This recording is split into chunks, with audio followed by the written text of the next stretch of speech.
All right, today we are making an informational video of how to reprime your jet skis and how to store them. Because I got to tell you a story. About 2 years ago, this jet ski right here, this XL 1200, blew up on me twice. Meaning when I started the jet ski, when I started the Wave Runner, this thing blew up like a bomb. I couldn't figure it out. After it sat for the whole winter, I went to start it, and it started up once, and then it stopped, and then I started up again, but then it blew up on my arm. Blew the seats right off.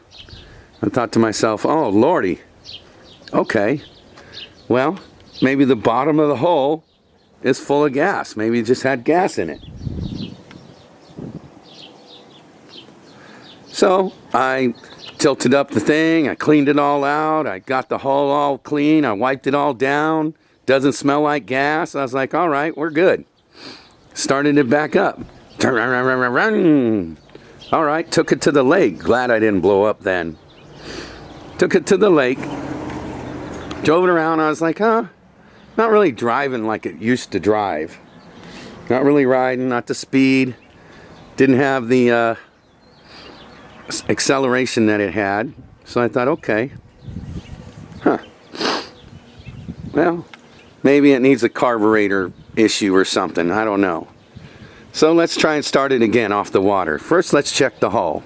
So I go in there, check the bottom of the hull in the 1200R engine. This is XL 1200, but all the same. I was like, okay, there's no gas in the hull. Doesn't smell like gas, not leaking. Nothing's leaking, so I didn't have any leaking problems. All right. Started it up again. This is 2 years ago. And it's all turn around, boom! But not as bad as the first time, because the first time it blew up, caught on fire, and I had to fix everything and change a bunch of wiring, get a parts one, get the box, all that. I had to get a new wiring box. I had to do all that. But it blew up again, and then this time it just blew the seats off. And I was like, oh man, what the heck? This is definitely not a hull issue. Got to be a carb issue or something else. So I pulled the these off, the spark plugs, pressed the start button, and it had all kinds of gas inside. You know, like when you clear your engine if you got water in it. So I was like, oh wow, we got a lot of gas in here. So, pulled the whole engine up, took the whole pipe off, took the engine, pulled all the 4 bolts, pulled the carbs, flipped over the engine, and it had all that gas in the case. So I was like, okay, get the air blower out, blow out all the gas, and then clean out the hull. I did that, put it all back together, and it drove fine. All right, so I said, okay, well, this is not happening to me again. And the reason why it did happen to me, even if you have your gas off, doesn't matter. I don't have my fuel selector switches deleted. But even if you did have one, you still got all that fuel in that line. The pressure of these gas tanks in there the gas tank that's back there, that pressure when it sits cold and hot and whatever, it's going to fill up your line right here. I have my lines a different spot than this one, just because I like it there. It'll fill up your line, and it'll fill up your carbs, and it'll keep your carbs pressurized. It'll keep your needle seats pressurized. So I said, I'm not doing that again. So I didn't. This is 2 years ago now, because this was 3 years ago. 2 years ago, I said, okay, we're going to do something different. This was about 29 months ago, so this is my second time doing this. I got it. It's correct. So the first time I said, okay, this ain't happening. Pull your line right here. This is your fuel line that goes down to the carburetors on a 1200R or even an 1100, doesn't matter. This one here, I haven't primed or even started it. This is empty. I have the gas tank empty. I have all my lines empty. No pressure is ever getting into there. Same with the 760s. So anyway, you pull your line, and then you grab a plug where you can plug it. Yesterday when I pulled the plug off this one, I keep it in the corner right here. Here we go. This is my plug. You just take this and you plug your fuel filter, like an old fuel filter like this one. So if this fuel filter was sitting here like that, right? You pull this line on any of them, pull the line, then take the white plug, just plug it. That's it. Then you put a zip tie around it. If you're not emptying your gas, or if you didn't empty your gas, it doesn't matter. This is what you do. This is what I do. I had to learn this because, trust me, I blew up my jet ski and almost blew my arm off the first time. So that wasn't happening to me twice. But anyway, so you do that. You plug your thing, and then you start the jet ski and you run it out of gas until it doesn't start no more. Even pull your choke till it doesn't start. If it don't start, you'll be fine. And you do that by just running it. I run mine with race gas. I take the line off here, and then I start mine with mixed race gas. And how I do that is I use one of these, just a Joe Smo 80, 90, whatever, with a cut top, and I have it in here. Right? You don't use gear oil. You have an empty gear oil. This is full of race gas, leaded fuel, or non-ethanol gas works too. You take this and you put it on your line, and then you fill it up. And then you just fill the line all the way up when your line's off, and then you run that. You run it out of gas until it don't run no more. And then you can store them. These right here have been stored for about 7 months. So they have not ran. That one I started yesterday. I put some gas in it. I put about 17 gallons of gas in it because it was empty. Because that's what you do when you store them. You really don't want gas in them anymore. I don't keep gas in them. But if you do have gas in them, then just do what I said.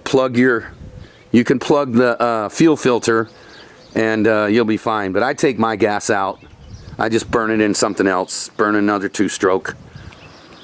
But if you do have gas in them, you can plug the fuel filter, and it will not pressurize your carbs because you have your line unhooked. So I'll show you guys more. This is an informational video for all Yamaha Wave Runner owners or 787 owners. I do it on the 787s, on the Sea-Doos. Never had a problem yet. After 29 months, because this is about 2 years later, I'll be able to start all these, and I won't have to rebuild the carburetors. I've done that many a times, and this is my second time doing it. So this is my informational video that I'm about to show you guys how it's done. And I'm going to show you how to restart the 1100 since I haven't started that. This one I did yesterday. I already got it done. What I had to do yesterday, but this thing here, I took that, right? I took the little thing.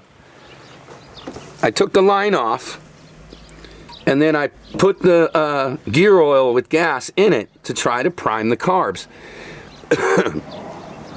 But none of the gas was really getting in there because it wasn't emptying it out on that. But here's what I think.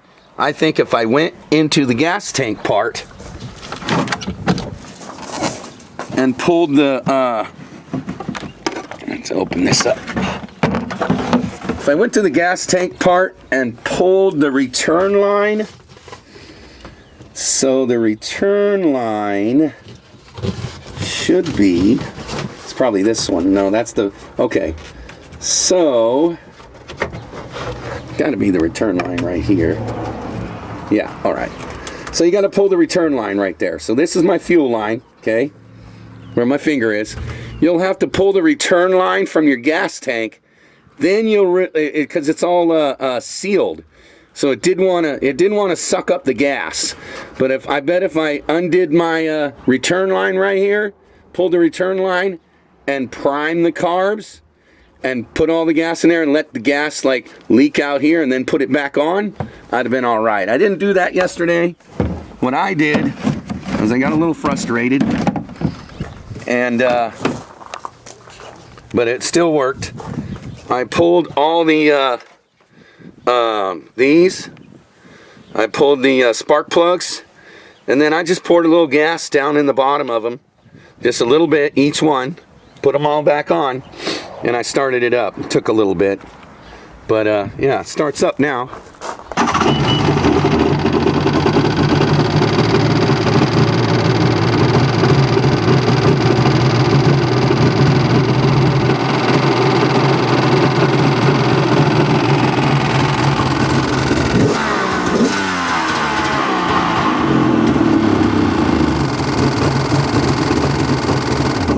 That's how I do it.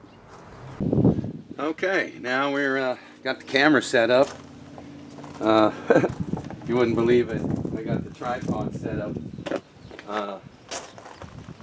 on a table and some milk crates.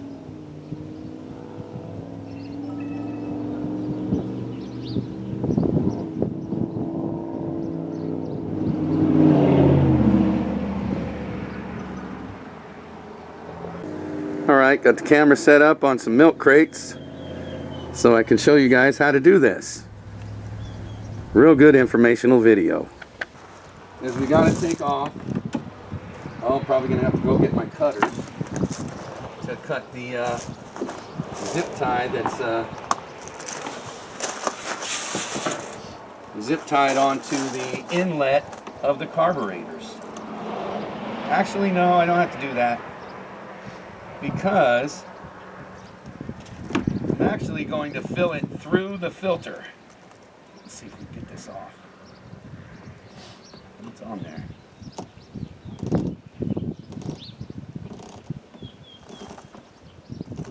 Oh, broke another zip tie, but I'll fix it. All right, now I have my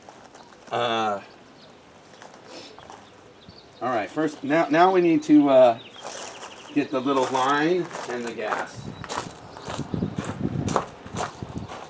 Now, you take this, right? This is full of race gas, mixed race gas. Even if you have oil injection, run mixed race gas. I have that, and then, I'm going to show you with a different camera, but in my video you won't see it. Then I have the return line is unhooked. Okay? It's unhooked right there. That's the return line. It's unhooked. Right there. That's the return line. It's unhooked. Okay? Next, we're going to fill this up.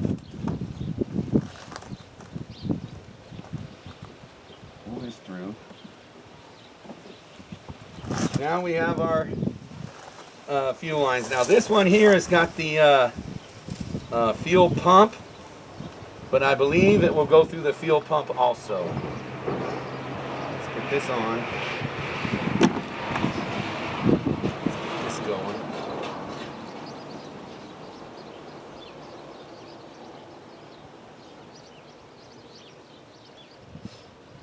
Okay, now we're filling up. We're priming the carbs. Should go down in through there.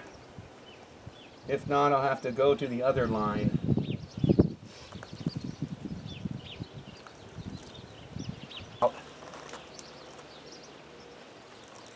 If it doesn't, sometimes you could blow into it. If you get a rag or something. Get a rag over here. You could pressurize it. You could pressurize that.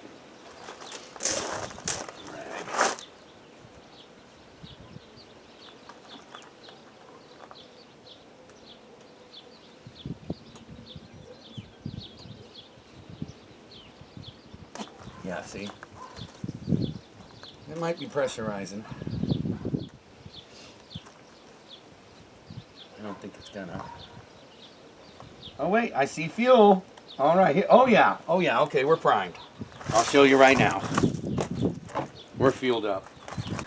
All right, see all the fuel that came out? It's got to wipe that down. Now, put this back on. That's your return line. The return's hooked back up. Just a zip tie is fine. That's all you need. All right, so that's done. Now it's ready for gas. You can't start it until you get gas in your tank. I empty my gas tanks or drive them, and then I run them out of gas at that fuel line. This is gonna start right up. All right, so there's one. Now we're gonna do the next one. But it's all the same. It's all done the same way. Let's see how it starts.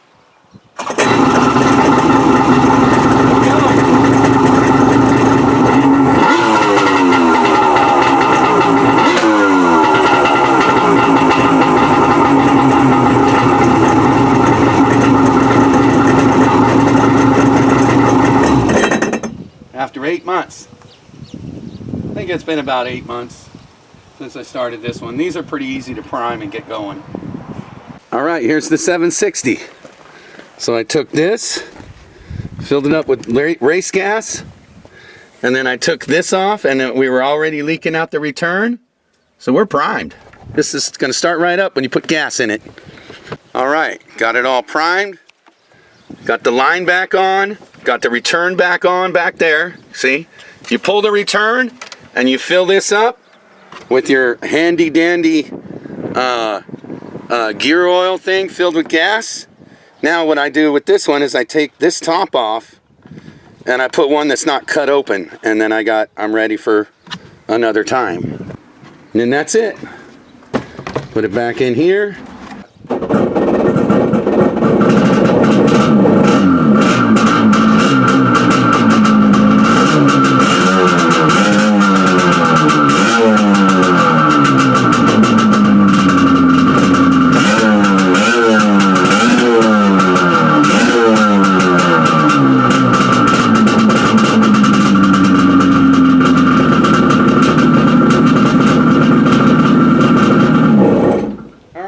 Just needs to hit the water, really get driving. Here's another great thing to let you know.